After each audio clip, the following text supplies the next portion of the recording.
Yo guys! What's up? And welcome back na naman dito!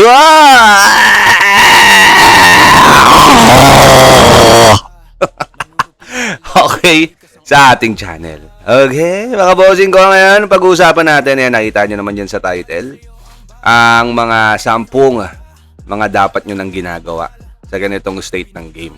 Medyo matagal na yung laro natin mga bossing sa Midea. Sa mga naglalaro ng Midea. So, silipin natin yung mga ginagawa ng mga top player.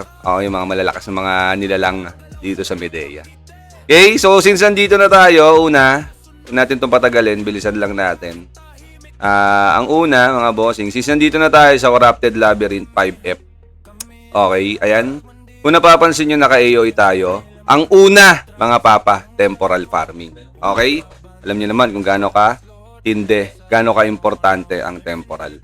Okay? Ano ba yung mga inaano niyan? Sa mga hindi nakakaalam, relic, imprint, sa mga mounts, pang-upgrade, and something like that. Madami mga papa. Pampalakas talaga. So dito, using GS, no, Great Sword. So gumawa lang tayo ng isang class codex na merong AOE.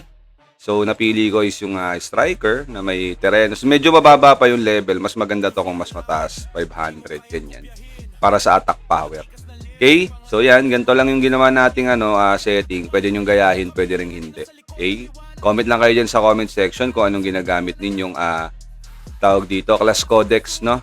Sa inyong mga weapon, mga papa. Okay, pero sa akin yan, GS, yan, naka-Terenos, Earthshock, Kalyon, Power of Darkness. Life Tap, Time Ace. Life Tap for, tawag dito, MP, mga papi, then cooldown decrease para mas mabilis. Ayun, pwede nyo gayahin to, pwede ring hindi.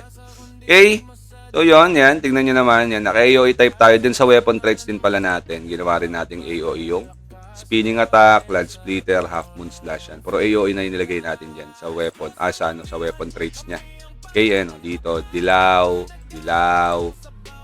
tapos, asa yung isa? Ayun. Yan, dilaw. Puro dilaw lang. Okay? So, naka-on lang yan palagi. Tingnan natin kung paano siya kumilos. Kita nyo naman. Tapos sa 5F lang kayo magpunta. Huwag na kayong pumunta ng 6F para mas fast kill, mas maraming temporals yan. Yun di ba? Kita nyo mga bilis niyan, bossing. Tapos punta lang kayo sa mga spots na maraming mobs yung mga iskinita dito sa Corrupted Labyrinth. Ako dito, maganda din dito. May mga spot pa dyan na iba. Hanapin nyo lang din. Okay, ayan pogi babagsakan pa ng yan, kalyonan mo. Bang, diba? Ang bilis sumatake, tsaka ang bilis niyang maka-clear. At syempre, more temporals. Okay?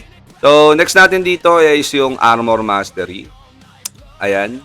Sa Armor Mastery, mga bossing, marami nang gumagawa nito ng mga top CP, no? Dito sa Midea.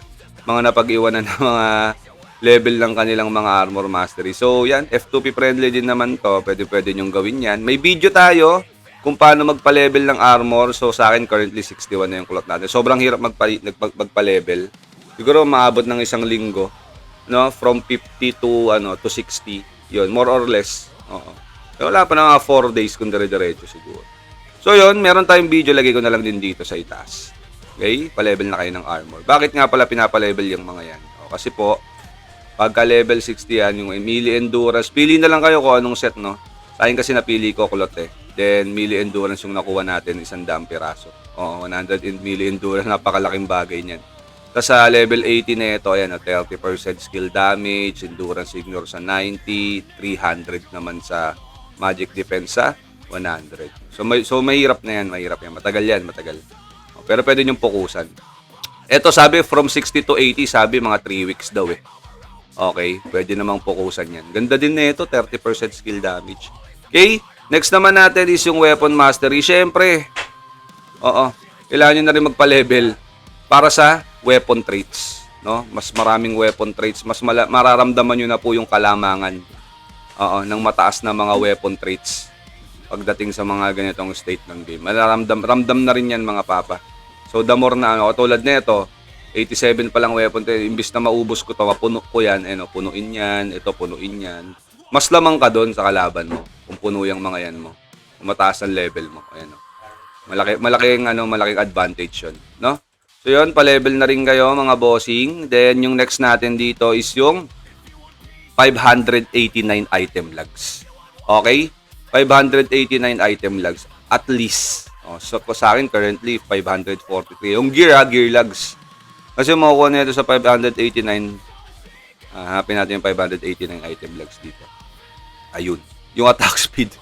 Kumbaga ito yung ito yung kadalasang hinihit, no? Mga karamihan, yung attack speed na 5%. Siyempre, hindi lang 589 yan. Hanggang 591 siguro para at least makuha itong +3 na to. Kumbaga, checkpoint to eh. Ito yung checkpoint, 589. Mga kuya, no? Ito yung checkpoint ng mga kuya.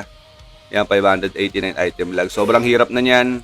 Medyo makati na rin sa bulsa yan at makati na rin sa item lags yan, mga bossing. Mahal na yung mga yan sa Dayas. Okay? Next natin, syempre, overups items. Okay? Overups na tayo nito mga bossing, at least +10. No? Then kuha na rin kayo ng ako naka-cloth set ako eh. Lahat yan +10 na. Much better kung +11 mga papi. Kasi ang kinukuha dito is yung etong mga to. No? Etong mga extra stats na to once na mapa-+10 mo. Kasi lalabas to once na sa armor sa armor, usapan armor. Sa armor, lalabas yung extra points na yan sa +8. Pero since +10 yan, pak, 5% yan, papa. Ganun din sa iba. Iba-iba naman yan. Dito, damage to master. Dito naman, movement. Iba-iba. Ito maganda, basic attack. Maganda dyan, ito. Damage receive, ito. Kung more on PvE kayo, ito maganda. Unahin yan. Pak. Tsaka itong gloves. Para sa basic attack. Diba? Napaka-solid. Okay, may mga nagtatanong din sa akin kung anong mas okay. Kung +6 na legend over +10 over-ups ng mga epic items. Para sa akin personally. At mas F2P friendly din is yung mga over-ups na epic. Kasi yun nga, nakukuha natin yung additional stats dito. Okay? Pero syempre, pagdating sa combat power, lamang pa rin talaga yung legend. No? Pero kung +6 legend lang, tas ito +10 to, tas hindi pa perfect stats yung legend mo, mas okay pa rin to. Kung combat power ang habol, no? Mas maganda pa rin yung mga over-ups ng mga +10 na mga epic. Okay? Pero kung may balak talaga ako yung kunin yung set effect ng legendary na medyo makate, okay? Go for it, no? Kung may pera naman kayo, may budget. Pero dapat yung mga legend ninyo at least +8 yan. Okay? Huwag mo +6 na Pero kung +6 na na legendary, tapos perfect stats like DRD, Def, then sa ngayon kasi ang perfect na endurance endurance in PvP na eh. Yun na talaga hanap ng mga ng mga kuya eh. Siyempre more on PvP. Yun, pwede yun. Tas i-overups mo na lang using perfect yung dito yung kinakrap. Ayan, yung dito ang kinukuha dito. Sa materials. Ito yung dito. Yung kinakrap diyan. Ito, yan. Hindi, increasing the chance pala to. Ito pala. Ayan, yung sure ball na mapapa+8 mo. Pwede yun. Okay? At least mapa+8 mo yung perfect stats na yun. Okay din yun. Kasi nga makukuha natin yung tawag dito. For example, dito. Click natin yan. Makukuha natin yan, yung set effect ng legend set. Sa cloth kasi ito maganda. Defense penetration 75 pag 5 piraso. Okay? So, yun. So, kayo na bahala. Kung may pera kayo, ayan, go for legendary. Pag saktuhan lang din, katulad natin, yan. Mas pipiliin ko yun. Tsaka mas madali rin buuin. Mas madali rin buuin. Tignan nyo, ganda ng farming ko. Okay, next tayo mga bossing. Siyempre, dapat nakaano na kayo niyan. +10 weapon refine. Ay, sorry. +10 weapon na dapat yan, mga papa. Na merong perfect refine, mga papa. Okay. Ito hindi pa to perfect. Pero so far, so good. Okay din naman. Ito lang naman yung pero okay lang din. Skill MP. Attack in all damage in PvP. Para sa akin, ang gusto ko, kung sakali. Siyempre, yung mga pang-PvP na gusto kong mangyari dito. Attack speed 8%. Ito, siyempre. Then all damage in PvP. Tas endurance ignore in PvP. Yung solid yun. Okay, yun yung gusto kong mangyari. Pero since ito lang yung meron tayo, okay na yan. Tas +12. Okay, dapat mga +10 na yan. Tas perfect stats na yung mga nyo. Pwede nyo i-try, no? Na-hunt naman yan, na-farm din naman yan. So, sa state ng game natin ngayon, maganda. Meron na kayong magandang weapon. Okay? Then, syempre, excuse me, sa imprint, mga papi, hindi naman sobrang perfect, pero dapat maganda na. Okay? Dito sa imprint. Yan. At may maayos na kayong imprint dito. Ako kasi, may gusto kong mangyari dito sa imprint natin since GS tayo. Okay, punta tayo dito. Ang gusto ko mangyari dito, ang kukunin ko dito sa mga 1, 2, 3. Yan o, yung 1 to 3. Itong status effect hit. Ito na talaga gusto ko. Okay, pang PvP pang PvP. Status effect hit na dapat ang kukunin ko dito. Dahil GS tayo. Okay, para pumasok yung mga natin, mga status effect natin sa mga kalaban. Okay, pagdating naman dito sa 4, 8, 12, syempre all damage in PvP. Pang PvP yon. Okay? Pang PvP yon. Pero kung pang PvE naman, kung dito, ang kukunin natin dito, syempre yung pang PvE, damage to monster increase. Okay, damage to monster increase ako dyan. Pang PvE. Okay? Medyo magulo pa tong natin, imprint natin. Hirap palitan kasi may mga dilaw. Oo. Ayan. Tapos, dito naman, pang PvE, syempre itong, siguro melee defense, hindi, all damage siguro. Kukunin ko dito. All damage na yan, all damage. Actually, may set ako nito. Meron din akong pang imprint na pa-level ng ability. Pupunta tayo doon sa ability. Ayan, may cooldown decrease. Hindi perfect, pero okay na. Dapat may mga set na kayo ng imprint yan, Papa. Ito, pang cooldown ko to, pang cooldown decrease ko to, pag nagpapa-level ng ability. Ito naman, pang natin to, ito, pusang galang, hindi ko alam kung ano to. Ito yung naiwan na imprint, hindi yan. Ito yung isa natin ginagamit. Pag nakikipag-PvP ako, ito na yun, PvP. Wala pa tayong ginagamit na iba dito, pang PvE, wala pa. So, ito talaga, PvE and PvP ko. Hindi ko muna ito pinopokusan kasi mayroon akong isang pinopokusan pa, which is yung temporal, yung relic natin. Okay, pagdating naman dito, mga papi, ayun nga pala isa pa. Dito kasi mga papa, ito yung pagdating sa PvE, dapat yan mataas accuracy. Okay? Accuracy pang PvE. Pag PvP naman, status effect hit. Okay? Yun. Status effect hit. Kumbaga yun yung katumbas niya sa PvP. Pagdating naman sa sa tawag dito, offensive yun offensive. Pagdating sa defensive naman, sa PvE, ano ba yung sa PvE? Accuracy. Tama ba? Accuracy. Tapos hindi. Ano nga ba yung sa PvE? Sa PvE, evasion.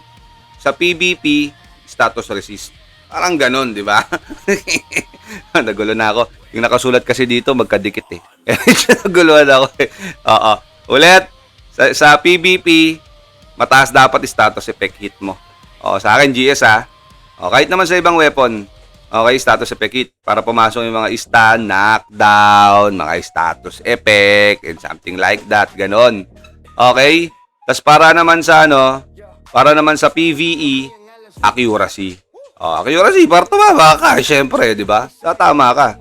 Kasi magmi-miss kayo, di ba? Pero syempre, nagmamatter pa rin yung meron pa rin, may kinalaman pa rin yung level gap doon, no? Kaya nagmi-miss tayo sa monster. Kahit na makikita nyo, sobrang taas ng accuracy natin. Okay? Ulit, sa PvP ulit, status resistance. Okay? Status resistance sa PvP. Sa PvE, evasion. Sige. Ganun yun, mga papi, pwede kayong gumawa ng maayos na imprint. Alamin nyo na lang kung ano yung mga Depende sa inyo kung anong weapon ninyo na ginagamit. Sa akin kasi wala pa masyadong Hindi ko muna to pinukusan. Pero dapat ito, pukusan nyo na to. Ito, okay na to kahit papaano. Papalitan pa rin natin to. Gawin natin mga fine. Kung di man fine yung green. Yung attack speed para dumagdag. Okay. Ayan, dapat may maayos na kayong imprint yan. Then, next natin, yung ayun nga, temporal farming. Tapos na tayo dito. Level, ito maganda to, mga papa. Ito maganda to. Marami dito nag-iisip kung anong gagawin nila, kung gagawa ba sila ng secret class, no? Secret class. Ang pinakamaganda, mga papa, kung kayo ay F2P, no? Pero kung sobrang swerte nyo, go for secret class din. Pero syempre, ang pinakamaganda talaga diyan, kung ako tatanungin, magpa-level 100 kayo ng 10 ability. Para, mga papa, lumabas ang inyong 7 slot. Kasi, mga papi chulos, kayang-kayang durugin ng mga normal na mga class codex na nakikita natin dito. Yung mga secret class na yan, kung nakalabas yung iyong 7 slot, mga papi.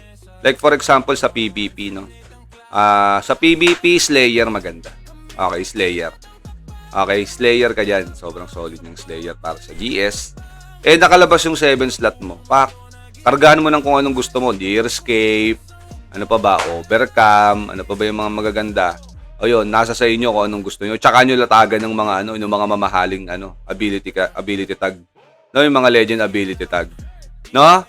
So yun, as F2P, kung F2P ka, mga papi, mas maganda pa level 100 ka na lang, 10 piraso. Oo. Siyempre tatanungin, ang hirap naman ng ano ang hirap naman ng ano ng Maestro Scroll. Opo, mahirap po talaga Maestro Scroll, pero meron tayong Kransha. Okay, puntahan natin yung Kransha, mga papa. Yung Kransha. Every week naman meron may binibigay. Every week may pwede kang bumili dito ng pang maestro, no? Tas i-crop mo na lang. And I'm sure marami na rin kayong mga imbak dyan na mga blue, epic, na mga scroll. Ayan o, exchange tayo. Exchange. Okay, so makabili tayo nito. Makabili tayo niyan, 10 peraso. Pack, so every week makagawa ka ng maestro scroll. So tiyaga lang. Hindi lang naman ito yung ano natin hindi lang naman ito yung tawag dito source ng ano natin ng ating maestro scroll ng scroll. Marami pa yun. Makagawa na ako ng maestro. Nakakuha ako ng 10 O, di ba? Tapos ano ka lang, farm ka na lang siguro ng vestige mo dito. Ayan yung vestige yung pinambibili dyan. Ayan, vestige. Yan ba ito nakukuha? Ayan, punta ka dito sa field neto. Fallen Wasteland. Patay ka ng monster. May nakukuha dyan. Okay, vestige of fall. May count lang yan. So maganda, maubos mo yung 500k each day. Okay? So yun, isama nyo yun sa daylist ninyo. Kasi yun na yung daylist ng mga kuya natin dito, mga papa. Oo. Yung daylist na yan. Punta ka ng ng Fallen Wasteland. Ayan, patay ka ng mga monster dito. Sama na po sa daylist yan. Okay, hindi lang po yung dungeon, daily quest, kasama na po ito. Okay, gawin nyo na po yan, mga papa. Teka lang, puntahan natin. May vestige dyan, makukuha ka 500k each day. Okay, so punta tayo dito. Ayan, pwesto ka lang dyan, kung payapa, patay-patay ka lang dyan ng monster mo. Oo, ayan. Ito tayo naka-striker. Palit tayo ng striker to. Palit tayo. Slayer, Royal Knight, Executioner. Ba't ganun? O siya, ito muna. Okay, so yun, isinasama na po ito, mga papa, no? Ipon lang kayo, tapos pambili kayo ng every week doon. Tapos yun, gawin niyo yung mga sa mission, sa weekly mission, kunin niyo lang yan. Okay, ayan. Asan na yun? All maps, itong all maps. O, diba? Medyo matagal nga lang, pero kaya. Okay, pero kaya, papa. Okay. Ba't naka-iyo-iyo ako? O, di bali, okay na yan. Tapos next natin, mga bossing ko, yung mounts and humon. Oo. Sa ngayon, mga bossing, kailangan meron na kayong mga humon na maayos. Depende po sa inyong class. No? Sa ngayon, ako wala pa. Hindi ko wala gagawa yan. Pero may gagawin tayo. Meron akong ongoing. No? May ongoing ako. Pang PvP yung ginagawa natin. Ito, isasapalaran natin to. Maaari dapat makuha natin tong isang to. Endurance Ignore in PvP plus 12. Oo, yan. Ito kailangan makuha natin. Okay? So, yun. Yung ginagawa ko. Ito, pang PvE. Itong isang to, pang PvE natin sa ngayon. Pang PvP na ako nakapokus, mga bossing. Siguro duplican pwede na. Sa mga F2P. Kayang-kaya na yan. Duplican na yan. Kasi po, sa ngayon, sa state ng game, siguro nakakapag-farm na kayo sa mga silver grass niyan. Okay, so yun. Or kahit sa sa Ruins of the War, yan, siguro nakapag-farm na kayo doon. So yun, makakaano kayo, no? Makaka-hunt kayo ng mga homunculus cell. Yung mga cell, no, matataas na yung level nun no. Matataas na level ng cell na nakukuha niyo doon. So makakagawa na kayo. Kahit F2P kayang-kaya, tiyaga lang. No, farman niyo ng ng homunculus cell. So gawa na kayo ng magandang humon. Okay? Pagdating sa mount naman, ito isang importante na hindi masyado pinapansin ng karamihan, mga papa. Okay? Palebelin nyo rin tong mga to. Kunin nyo lahat yan, bossing. Ngayon, ako, dito pa lang ako Mas maganda kung may mga alts kayo, no? Yung alt dito sa mismong isang karakter nyo. Kasi kahit shared naman to Pwede nilang i-upgrade yan. Yung mga alt ninyo. Ayun, kinukuha yung mga yan. Ang gaganda niyan, boss, yung owned effect Kahit na hindi mo sila suot. Yung owned effect, sobrang laking bagay niyan. Paano kung lahat yan inaps mo? Ito nga, kunin ko rin to. Ito pala, status effect. Okay, ito, kunin ko rin yan. Status effect hit, importante yan sa akin. Edi syempre, upgrade ko na yan. O, i-enhance ko pa nga ng ano, di ba? Plus 7. O, para makuha 1.1. Ay, isa pa. Ayun, 1.1. Ang laking bagay, Papa. Okay, so yun, yung mga ganyan, kunin nyo yan. O, pagka ikaw naman ay, skill type, o skill damage, kunin mo, ayan, di ba? All damage yung PvP, kunin mo yan, ang laki niyan, bossing, Pagka ito, in-upgrade mo. Kukunin ko rin yan. Ayan, palibelin nyo na yan. Okay, yan yung mga mount ninyo, damihan nyo, bossing. Kunin nyo yung mga ano dyan, mga tawag dito, itong mga ano dyan, own effect niyang mga yan, pagkakailangan, pagkailangan ninyo lang. Ayong gold gain, kahit na wag na muna yan. Wag muna yan para makatipid ng konti. Okay, so yun lang, mga papa, for today's video. 10 yun, hindi ko na binilangan, bilangin nyo na lang kung gusto ninyo. 10 piraso yun, pag may gusto kayo idagdag nyo lang dyan sa ating comment section. Okay? So yun lang mga boss, hanggang dito na lang yung video. Medyo mahaba na, sabi ko saglit lang mabilisan pero ang haba na ng video natin. So yun, maraming salamat sa mga nanood. Sana may natutunan kayo. And please don't forget to like, comment, share, and subscribe dito sa ating YouTube channel. Once again, this is Medj TV. And see you in our next vlog. Peace out. Thank you very much. Bye-bye. GG's.